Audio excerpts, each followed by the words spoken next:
শেখ হাসিনার মাফিয়া তন্ত্রের মধ্যে যে কোনো নির্বাচনই ধ্বংসপ্রাপ্ত হয়েছিল। সে সময় যারা স্থানীয় সরকার নির্বাচনগুলোতে নির্বাচিত, তথাকথিত নির্বাচিত হয়েছিলেন, তারা আদতে কি নির্বাচিত ছিলেন? আমরা যারা খোঁজ খবর রাখি তারা জানি শেখ হাসিনার সময়কার নির্বাচনের যে খুব গুরুত্বপূর্ণ একটা চরিত্র ছিল সেটা হচ্ছে স্থানীয় সরকার নির্বাচনগুলো ধ্বংস করা হয়েছিল। গতকাল খুব কিউরিয়াস একটা সমাবেশ হয়েছে, সম্মেলন হয়েছে, সেখানে বৈষম্য বিরোধী ছাত্র আন্দোলন এবং নাগরিক কমিটির নেতারা শেখ হাসিনার সময়কার কাউন্সিলরদের অনেককে ক্ষমতায় রেখে দিতে চাইছেন এবং সেটা কিসের বিনিময়ে, সেই বিনিময়টাও তারা বলেছেন। সেই জায়গাটা নিয়ে একটু কথা বলতে চাই।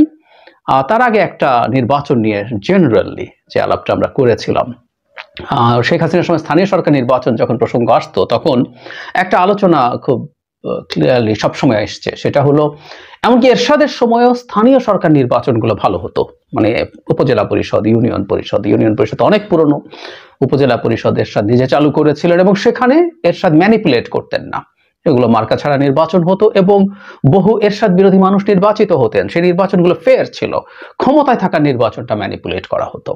শেখ হাসিনার সময়ে প্রথম টার্মে ৮ সালের পর ৯ সালে যখন ক্ষমতায় আসলেন তখন এক ধরনের পরিস্থিতি ছিল, পরে ক্রমাগত এই নির্বাচনগুলো ধ্বংস করে ফেলা হয়েছে এবং যে কেউ খোঁজলে জানবেন যে রীতিমতো প্যাকেজ বিক্রি হতো।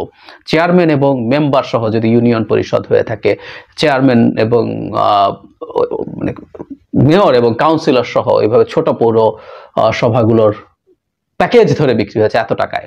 এটার বখরা কোথায় কোথায় কত কি যাবে এসব আমাদের চারপাশে এসব তথ্য ঘুরে বেরিয়েছে। সুতরাং আওয়ামী সরকারের সময়কার যে কাউন্সিলররা আছেন সে কাউন্সিলরদেরকে রাখতে চাওয়া, আমরা প্রোগ্রামটা সম্পর্কে একটু জানি তারপর কথা বলি। একটু একটা সমাবেশ হয়েছিল রাজধানীর প্রেস ক্লাব মিলনায়তনে, বাংলাদেশ সিটি ও পৌর কাউন্সিলর অ্যাসোসিয়েশনের কাউন্সিলে এনারা গেছেন। বৈষম্যবিরোধী ছাত্র আন্দোলনের যে সবচেয়ে গুরুত্বপূর্ণ দুই নেতা ছিলেন এই মুহূর্তে ক্ষমতার বাইরে, সার্জিস আলম এবং হাসনাত আবদুল্লাহ, সেখানে দুজন কথা বলেছেন। সার্জিস এখন অবশ্য বৈষম্যবিরোধী ছাত্র আন্দোলনে নেই, তিনি নাগরিক কমিটিতে চলে গেছেন এবং নাগরিক কমিটির উনি মুখ্য সংগঠক এবং নাগরিক কমিটি যিনি সাধারণ প্রধান আহ্বায়ক জনাব নাসিরউদ্দিন পাটোয়ারিও কথা বলেছেন। হাসনাত আবদুল্লাহ কি বলেছেন আগে আমরা একটু যদি পড়ি। গ্রামের যে কৃষক, রিকশাওয়ালা এবং প্রবাসী ভাইয়েরা আছেন তারা আমলাতান্ত্রিক কাঠামোতে যেতে চান না। ইনফ্যাক্ট এই কথাগুলো এসেছিল কারণ এই জায়গায় এদেরকে সরিয়ে দিয়ে সেখানে প্রশাসক পাঠানো মানে কথা হচ্ছে। তো ফলে সেই প্রসঙ্গে তিনি কথা বলছেন যে প্রশাসক দিয়ে হবে না, তারা চান এমন প্রতিনিধি যার সঙ্গে প্রতিদিন চায়ের দোকানে দেখা হবে, যার কাছে যে কোনো সময় তাদের সমস্যা নিয়ে যেতে পারবেন, কোনো ধরা বাঁধা সময় থাকবে না। একটা এলাকায় কয়জনের জন্ম কয়জনের মৃত্যু হয় এটা জনপ্রতিনিধি ভালো বুঝবেন। জনপ্রতিনিধির অভাব কোনোদিনও প্রশাসক দিয়ে পূরণ করা সম্ভব নয়। তিনি বলেন, আমি সংশ্লিষ্ট উপদেষ্টা আসিফ মাহমুদকে বলবো এই বিষয়ে দ্রুত কমিশন করে দিতে। এই জায়গাটা খেয়াল করি, আমি বিশ্বাস করি যারা ফ্যাসিবাদী পক্ষের কাউন্সিলর তারা পালিয়ে ভারতে চলে গেছেন, আর যারা যাননি তারা অলরেডি যাওয়ার প্রস্তুতিতে আছেন। আমরা ছোট মানুষ, বাংলাদেশ বিনির্মাণে আমরা প্রতিনিয়ত শিখছি, ভুল করছি, ইত্যাদি ইত্যাদি।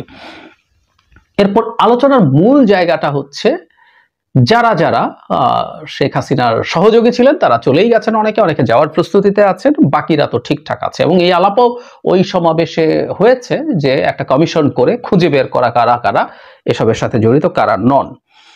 সার্জিস আলম বলেন, যারা কাউন্সিলর নির্বাচিত হয়েছেন তারা বহাল থাকুক, ফ্যাসিস্টদের যারা সহায়তা করেছিল এমন কেউ বহাল থাকতে পারবে না, আমরা প্রশাসক দিয়ে দেশ চালাতে চাই না। একটা কথা সত্য, এই আইনের মধ্যে যেটা আছে এটা নিয়ে আমরা দীর্ঘদিন থেকে কথা বলেছিলাম যে নানান ঠুনকো অজুহাতে স্থানীয় সরকারের নির্বাচিত প্রতিনিধিদেরকে বরখাস্ত করা যায় এবং তার জায়গায় অনিবার্যভাবেই কতগুলো আমলাকে বসানো হয়। এই আমলাকে বসানোর টেন্ডেন্সির বিরোধী আমরা, কোনো সন্দেহ নাই, এটা বন্ধ করা দরকার। এমনকি প্রশাসক বসাতে হলেও প্রয়োজনে আইন সংস্কার করে এখানে বিভিন্ন রকম মানুষজন আছেন, সমাজে গণ্যমান্য যেসব ব্যক্তি, শ্রদ্ধেয় যেসব ব্যক্তি আছেন তাদেরকে বসালেও একটা কথা ছিল। আর বসাতেও বা হবে কেন, কারণ কিছু কিছু ক্ষেত্রে নির্বাচন তো তারা করতেও পারেন, এই আলাপটা আছে। যাই হোক, এরপর যে কথাটা জরুরি সেটা হচ্ছে আগামীতে জাতীয় কমিটি, নাগরিক কমিটি ও বৈষম্য বিরোধী আন্দোলনের নেতৃত্বে যে দল এসছে তাকে সহযোগিতা করতে কাউন্সিলরদের প্রতি আহ্বান জানান নাগরিক কমিটির আহ্বায়ক নাসিরউদ্দিন পাটোয়ারি। জনাব পাটোয়ারি ওখানে ছিলেন এবং তিনি যে দল আসছে, দলের কথা ওনারা এখন বলে দিচ্ছেন 1-2 মাসের মধ্যে নতুন দল আসবে এবং সেটাকে সমর্থন বা সাহায্য করার কথা বলছেন। মানে এই দলটা বা তাদের যে টেন্ডেন্সি, আমার কাছে শেষ পর্যন্ত মনে হচ্ছে তারা একটার পর একটা ভুলের পথে গেছেন। আমাদের এই গণঅভ্যুত্থানের সামনের সারিতে থাকা এই নেতাদের, ছাত্রদের একটা দল হোক এবং সেটা সফল হোক, আমি খুব আন্তরিকভাবে চেয়েছিলাম, এখনো চাই।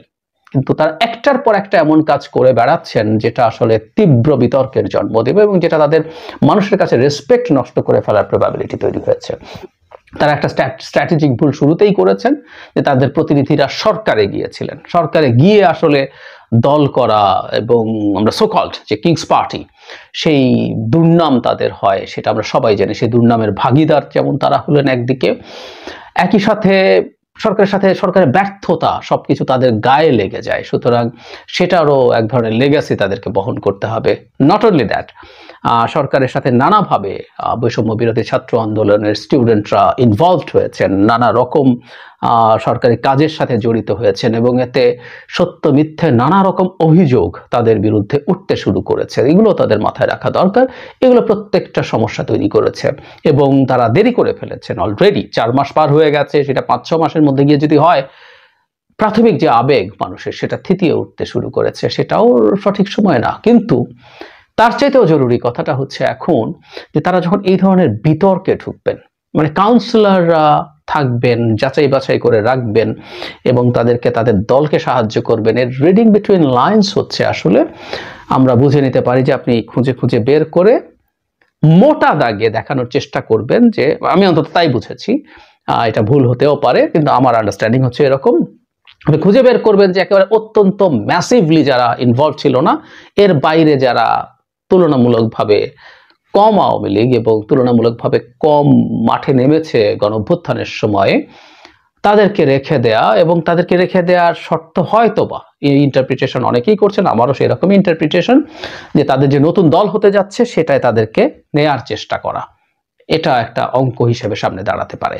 সো এটা যদি সত্য হয়ে থাকে বা অ্যাটলিস্ট এটা যদি পারসেপশন হয়ে থাকে, আমাদের কিন্তু এই কথাটা মনে রাখতে হবে। আমি বহুবার এই কথা বলেছি যে তাদের কাজ যাই হোক না কেন, রাজনীতিতে পারসেপশন ম্যাটার করে। বৈষম্য বিরোধী ছাত্র আন্দোলনের অনেক সমন্বয়কের সাথে আমি টকশো করেছি, তো তারা মাঝে মাঝে খুব কড়া কথা সরকারের বিরুদ্ধে বলেন। নাগরিক কমিটির অনেকের সাথে শো করেছি।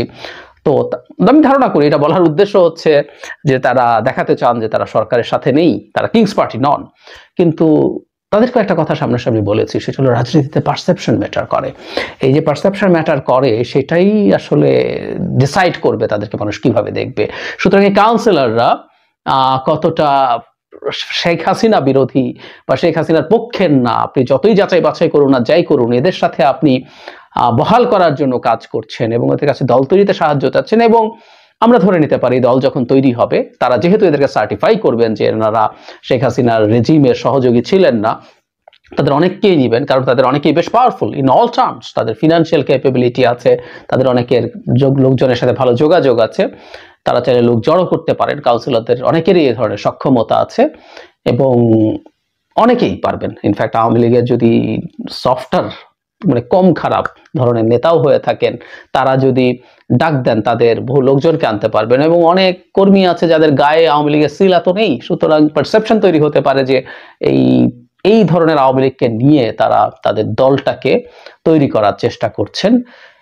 এই পারসেপশন যদি হয় সেটা খুব ভয়ঙ্কর হবে তাদের জন্য, সুইসাইডাল হবে।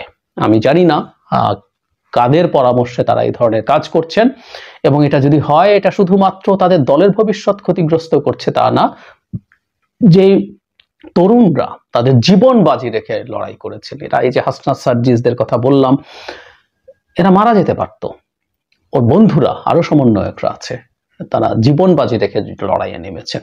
খুব অল্প সময়ের মধ্যে তাদের গায়ে এই ধরনের কলঙ্ক, এই ধরনের তকমা লেগে যাওয়া, এবং তারা কিন্তু এখন রাজনীতির মাঠে আছেন। একটা কথা তাদের মনে রাখতে হবে, তারা কারো কাছ থেকে কোনো সফট আচরণ এক্সপেক্ট করতে পারেন না। তাদের প্রতিপক্ষ আছে, রাজনৈতিক প্রতিযোগীরা আছে, তারা কিন্তু এগুলো ব্যবহার করবে।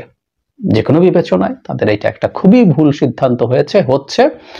তাদের দল গঠনের সাফল্য পাওয়া এমনিতেই এখন অনেক অনিশ্চিত, এবং তারা যদি মনে করে থাকেন এর মাধ্যমে তারা আরো কিছু ভালো করতে পারবেন আমি বিশ্বাস করি না। হয়তো কিছু সভা সমাবেশের লোক দেখানো যেতে পারে, কিন্তু সাধারণ মানুষের কাছে যদি যাওয়ার প্রশ্ন আসে, দিনের শেষে আমরা একটা গণতান্ত্রিক ব্যবস্থায় যাচ্ছি, আপনাকে ভোট পেতে হবে, সেটা আমি মনে করি অনেক বেশি আনসার্টেন হয়ে পড়বে।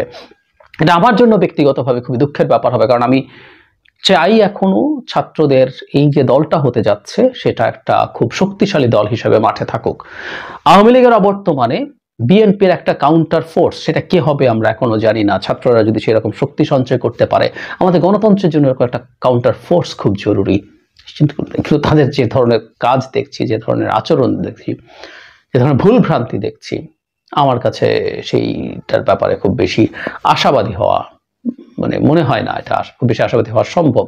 আমি আশা করি তারা ভবিষ্যতে এই পদক্ষেপটাও পুনর্বিবেচনা করবেন। শুধু সেটা না, ভবিষ্যতেও তারা কি করতে চান সেটা একটু ভেবে চিন্তে সিদ্ধান্ত নেবেন। আমি অনেক ক্ষেত্রেই দেখেছি তাদের প্রিম্যাচিওর সিদ্ধান্ত নেন। আমি একটা ছোট কথা স্মরণ করিয়ে শেষ করি, সেটা হচ্ছে বৈষম্য বিরোধী ছাত্র আন্দোলন এবং নাগরিক কমিটি একসাথে শহীদ মিনারে বসে রাষ্ট্রপতিকে চলে যেতে হবে বলে আলটিমেটাম দিয়ে দিয়েছিলেন, হয়নি সেটা। এরপর তারা কিন্তু ঠিকই, যেহেতু বিএনপি এটাকে ভেটো দিয়েছিল, তার সাথে আলোচনায় বসেছে, কথা বলেছে, অন্যান্য দলের সাথেও বসেছে, অথচ তারা এই সিদ্ধান্তটাই আগে কথা বলে সিদ্ধান্তটা নিলে কম্বাইন্ডলি হতেই পারতো, তারা কনভিন্স করতে পেরেছে, তাতে তারা পারলো এবং পেরে তারা এই সমস্যাটা আর হলো না। আর যদি দেখতো যে এটা করছে না, তাহলে তারা আর এই আলোচনাতেই যেত না। কিন্তু এই যে ঘোষণা দেওয়ার পর করতে না পারা, এটা তাদের এক ধরনের ফিলিং অফ ডিফিট তাদের সামনে নিয়ে এসছে, জনগণের সামনে তাদের ব্যর্থতা হিসাবে এসছে। এই ভুলগুলো হচ্ছে। সো ভবিষ্যতে তারা যেন এই ধরনের কাজ ওভাবে না করে ওঠেন। যেমন সেদিনই ঘোষণা করেছিলেন সেকেন্ড রিপাবলিকের প্রক্লেমেশন করতে হবে, সংবিধান স্ক্র্যাপ করার ঘোষণা দিতে হবে। আমি জানি না ওগুলোর জায়গায় তারা এখনো আছেন কিনা, কিন্তু সেটা একটু দেখার ব্যাপার হবে যে সেটা যদি না হয়ে থাকে তাহলে এই যে বলে দিলেন কিন্তু হলো না, আবার যদি সেটাকে চেঞ্জ করতে যান, সেটাও চেঞ্জ করার জন্য যথেষ্ট সঠিক স্টেপ কিনা, সেগুলো সবকিছু তাদের ভেবে করা উচিত। ভবিষ্যতে যথেষ্ট ভাবনা চিন্তা করে তাদের কাজ করা উচিত। একটা কথা তাদের বুঝতে হবে, তাদের বয়স কত সেটা আসলে এখন আর ম্যাটার করে না। আপনি রাজনৈতিক দল করছেন মানে আপনি রাজনৈতিক দলের উদ্দেশ্যই হচ্ছে ক্ষমতায় যাওয়া, আপনি ক্ষমতায় যেতে চান, দেশ চালাতে চান। সুতরাং আপনার বয়স কত, এই বয়সে ভুল হয়, এই কথাগুলো বলার কোন রকম কোনো সুযোগ আসলে রাজনীতির মাঠে হবে না।